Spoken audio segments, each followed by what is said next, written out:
She stood in the middle of the road, arms crossed like she owned the entire neighborhood. "You can't park here. This is private property," she shouted, even though the ambulance lights were flashing right in her face. I was on the stretcher, barely conscious, but I saw her, Karen, blocking the only driveway wide enough for the EMTs to reach my front door. My wife yelled, "He's having a seizure." "Move!" But Karen didn't budge. Instead, she pointed at some wrinkled HOA paper and barked, "He violated HOA landscaping rules. Until that's resolved, emergency vehicles are not authorized." I could barely move my hand, but I gritted my teeth.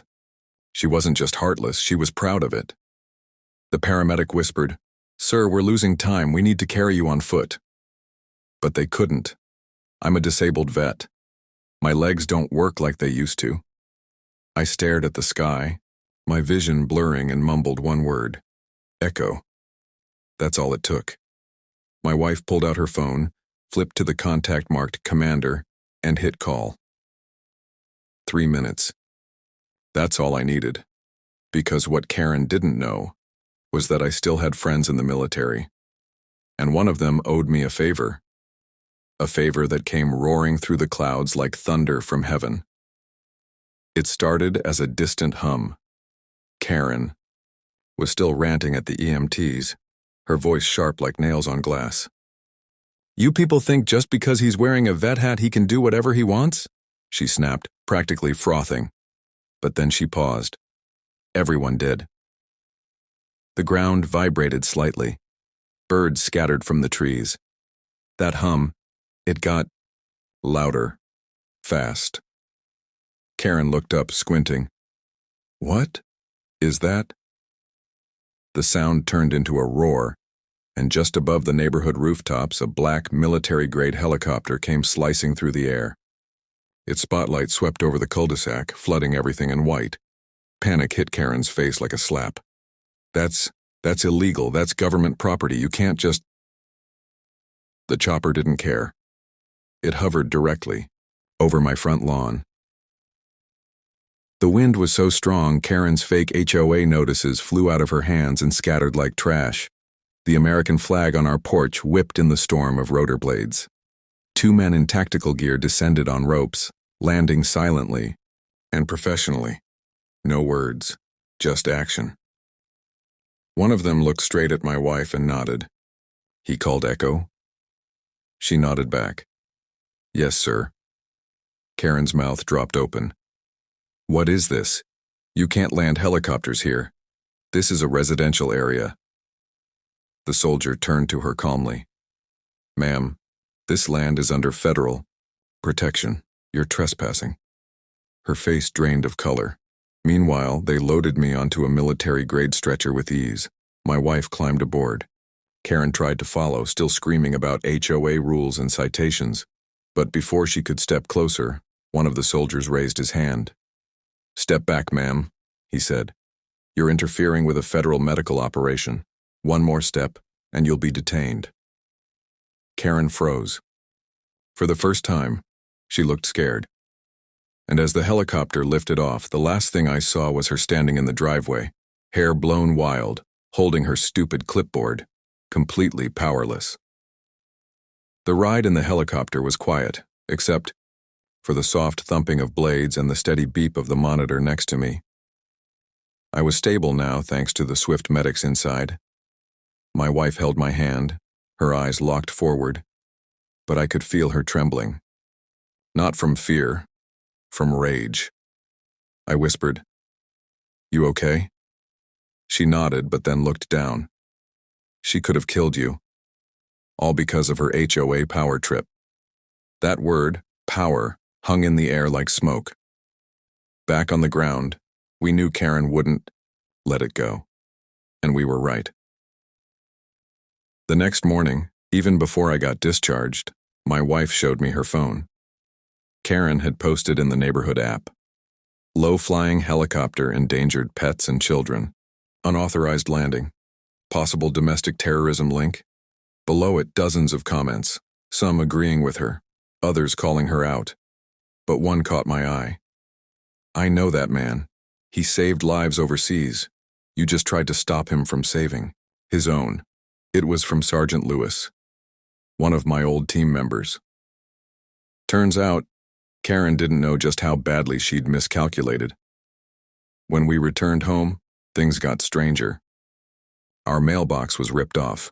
A fake HOA violation sticker was slapped on our window, and someone left a note. "Your kind isn't welcome here." My wife read it, her jaw clenched. "She's escalating." I nodded slowly. Then it's time. We show her who she's really messing with. Because while Karen was busy trying to weaponize rules, I still had access to the real rule book and the people who enforce it. She thought she was the law. She forgot. I used to train the ones who write it. By sunset, I was sitting on our porch, cane in hand, watching the neighborhood kids ride bikes like nothing had happened. Karen's house was directly across from ours, her blinds twitching every few minutes. She was watching, always watching. Then my wife came out with a folder. She handed it to me without a word. Inside were copies of emails, photographs, documents from the county registrar, and one very important deed. "This land," she said, quietly, "doesn't belong to the HOA, it never did." I looked at her. "You're sure?" "Positive. We sit on a split jurisdiction. Our property is independently owned. She's been bluffing this whole time." I smiled for the first time in days. Let's end the bluff. The next morning, I drove to the county office with everything in hand. It took 3 hours, but when I walked out, I wasn't just a man who lived here. I was the rightful landowner, legally confirmed. Karen couldn't touch us, not without facing real consequences. That same afternoon, I returned home and waited. Like clockwork, Karen stormed over, waving another printed violation. "You can't park that oversized truck here. It's against Section 5 of the HOA. I interrupted her calmly, quietly. "You don't have jurisdiction here. This property was never under HOA control, and I have the county seal to prove it." She blinked, thrown off for the first time. "That's not possible. The previous owner sold it outside the HOA covenant. You assumed wrong." Then, I dropped the bomb. "Also, this morning I filed a restraining order. You violated federal medical operations, harassed my family, and posted libel. Next time you set foot on this driveway you'll be arrested." Her face twisted, but she didn't speak. For once, she had no words. She just turned around and walked away. But I knew Karen. This wasn't the end. It was just her winding up for the next punch. 2 nights later, the punch came, and it hit hard. At 2:13 a.m., my security system lit up like a Christmas tree. Motion detected, back gate, side alley, front steps. My wife and I jumped out of bed. I checked the monitor. 3 figures, all in hoodies, moving, like they'd done this before. One was spray painting something on our garage door. Another tried the side window. But I'd been ready. I tapped my phone and triggered the silent alarm. Not the usual neighborhood one. This one pinged directly to a private security firm run by a former Navy SEAL I'd once saved during a blackout mission in Kandahar. Response time? 90 seconds. Karen must have thought she was clever. She didn't come herself this time. No, she sent local punks, kids desperate enough to earn a few dollars vandalizing someone else's home. But she underestimated who she was dealing with. The moment those kids heard the low growl of 2 unmarked black SUVs pulling up to the curb, they scattered. 2 made it halfway down the street. The 3rd tripped on a lawn gnome and hit the pavement hard. The guards didn't say much, just secured the area, called the real cops, and handed the boy over. We watched from the window as he cried and begged not to be taken in.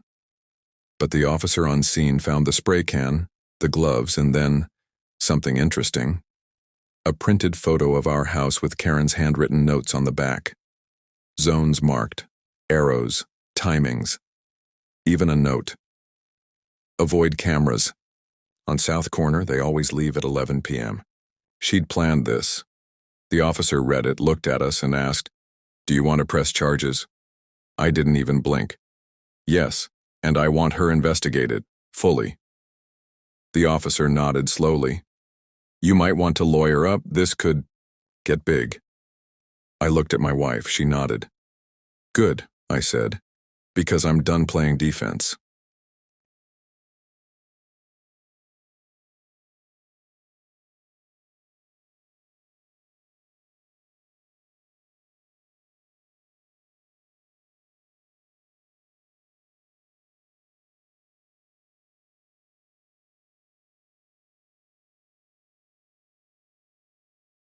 The next morning felt different, heavier. The neighborhood was quiet. Too quiet. Even the usual joggers skipped their routine. Everyone had seen the patrol cars, the flashing lights, the boy in cuffs. And now, they were waiting to see what came next. Karen's house had its curtains drawn tight like a bunker, but we knew she was in there, hiding, watching. Around noon, the knock came. Not on our door, on hers. 2 uniformed officers, and behind them, a plainclothes detective. Clipboard in hand, calm, precise. We stood across the street not saying a word, just watching.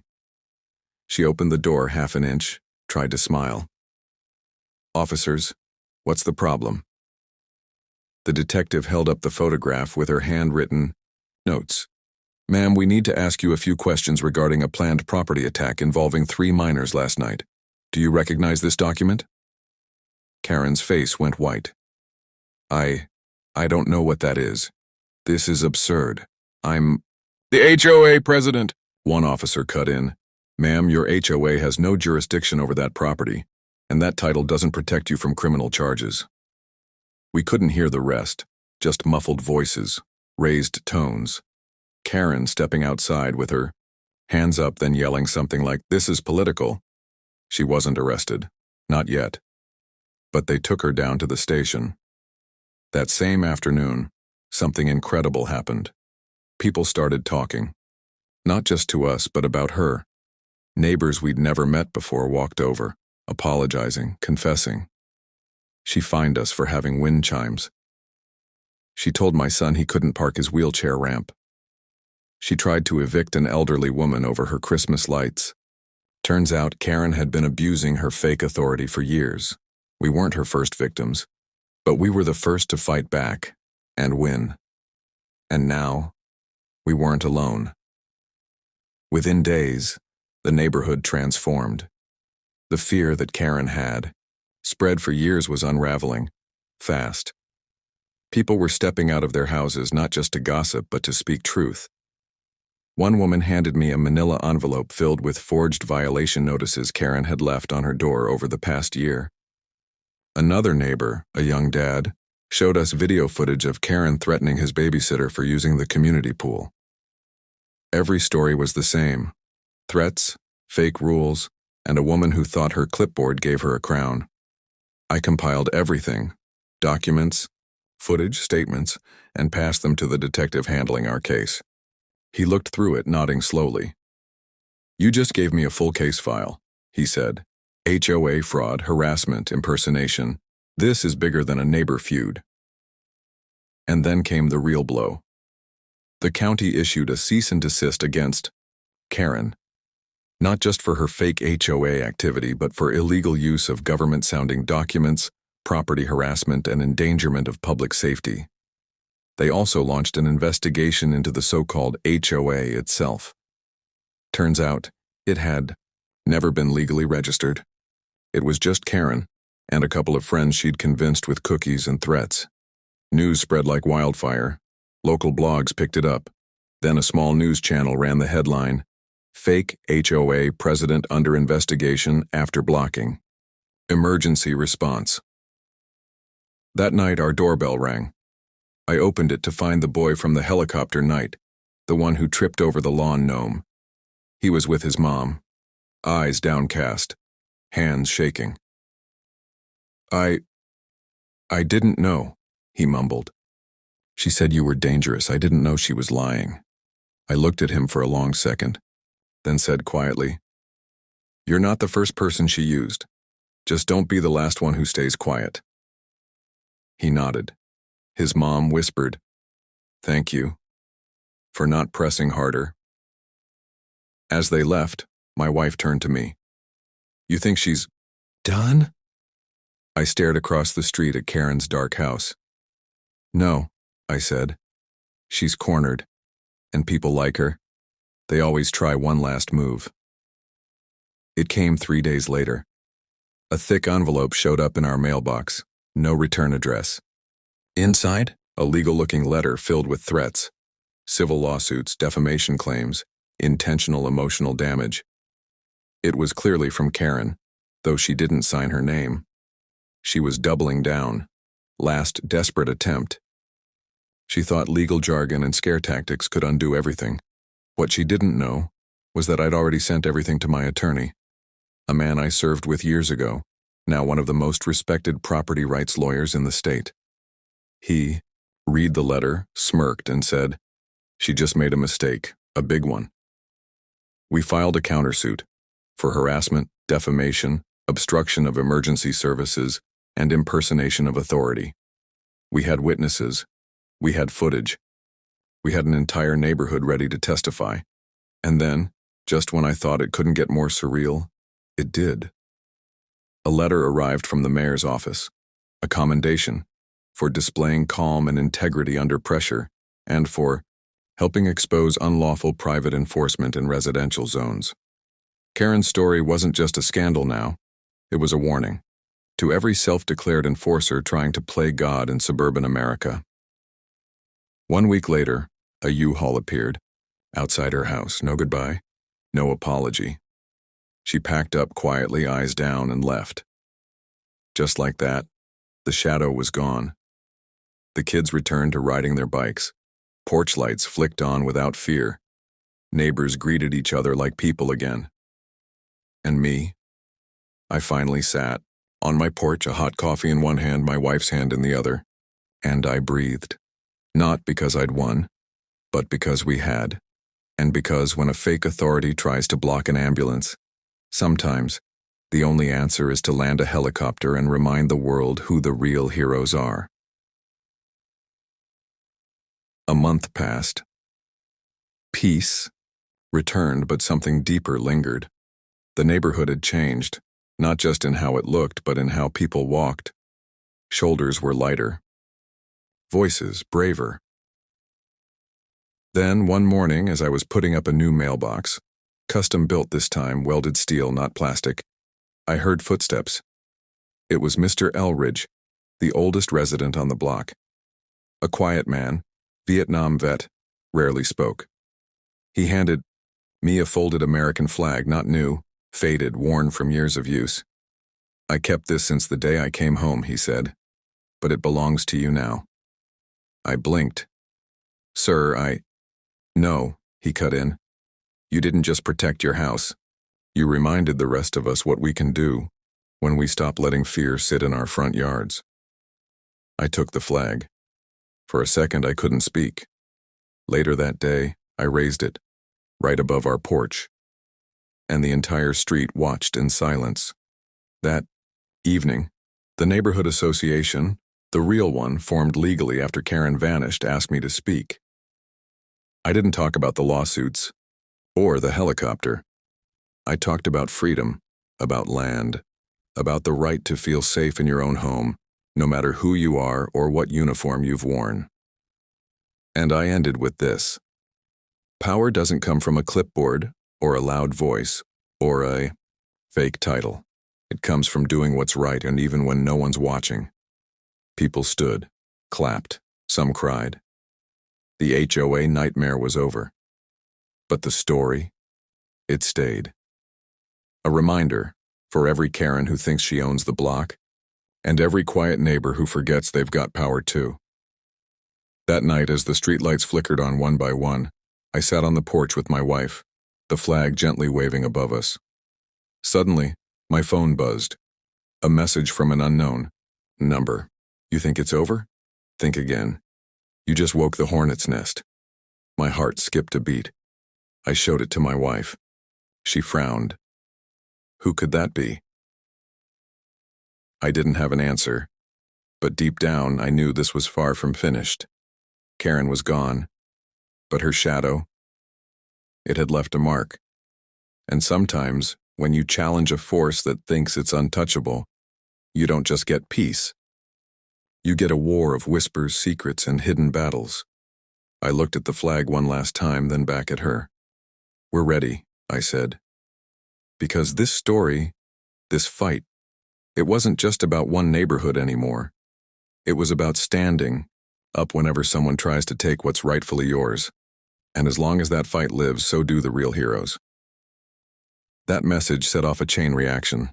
Over the next few days, strange things started happening around the neighborhood. Mysterious flyers posted on street corners warning residents to stay silent. Strange cars parked outside at odd hours, and unfamiliar faces asking too many questions. But this time, the neighborhood was different. People weren't scared anymore. Instead, they reached out to me, sharing what they saw, what they heard. Together, we started piecing it all together. This wasn't just about Karen anymore. There was a bigger network behind her, a web of people, abusing power in quiet ways, hiding behind rules and fake authority. I realized then that the battle was bigger than just my house. It was about standing up for every family, every neighbor who had ever been silenced. And so, with my wife by my side, I began organizing the community, not just to fight back, but to take back control. Because sometimes the real power doesn't come from a title or a badge. It comes from a neighborhood that refuses to be broken. And we were just getting started. Months later, the neighborhood had transformed, not just by laws or lawsuits, but by people standing together. We held regular meetings in my garage where neighbors shared stories, planned community events, and kept an eye out for each other. 1. Evening, a local news crew came by. They wanted to hear my side, the story about the helicopter Karen and how a small community fought back against fake power. As the cameras rolled, I looked into the lens and said, "This isn't just about me. It's about every person who's been told they don't belong, who's been bullied by those pretending to hold power." The story went viral. Messages poured in, from veterans, single parents, immigrants, all thanking us for shining a light on something many had faced silently. And somewhere in the background, I felt the weight lift. The real victory wasn't in the lawsuits or the headlines, but in the strength we found together. Because when a community stands united, no Karen, no matter how loud or fake, can ever win. Years later, the neighborhood was unrecognizable in the best way. New families moved in, drawn by the sense of safety and unity we'd built. The fake HOA was replaced with a transparent, community-led group that truly listened to the people. One afternoon, as I was fixing the fence, a young boy ran up to me, holding a toy helicopter. "Is this like the one you landed at your house?" he asked, eyes wide. I smiled and nodded. "Something like that." His mom called him back, but I could see the spark in his eyes, the same spark that kept me fighting through every dark moment. I thought about Karen, long gone now, and all the chaos she caused. But what stayed with me most was this. No matter how loud the storm, how unfair the fight, home is where you stand tall, and no one can take that away. The story didn't just end with us. It sparked something bigger. A movement across neighboring towns where people started questioning fake HOAs and standing up for their rights. I began receiving calls from strangers sharing their own battles with overreaching Karen types and corrupt groups trying to control their communities. One day I was invited to speak at a city council meeting miles away to share what we'd learned and how communities could protect themselves legally and peacefully. Standing there, in front of officials and neighbors, I realized the real rescue wasn't the helicopter. It was the courage to fight back together. And that's the message I carry. No matter how small you feel, your voice, your land, your family, they're worth fighting for. Because sometimes the biggest heroes aren't the ones in uniforms. They're the neighbors who refuse to be silenced.